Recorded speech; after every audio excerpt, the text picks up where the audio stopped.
ఆవకాయ ఆంజనేయ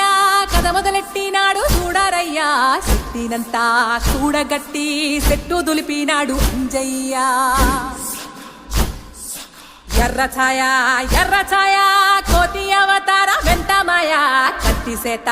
పట్టకుండా కాయ కోసినాడు కపిలయ్యా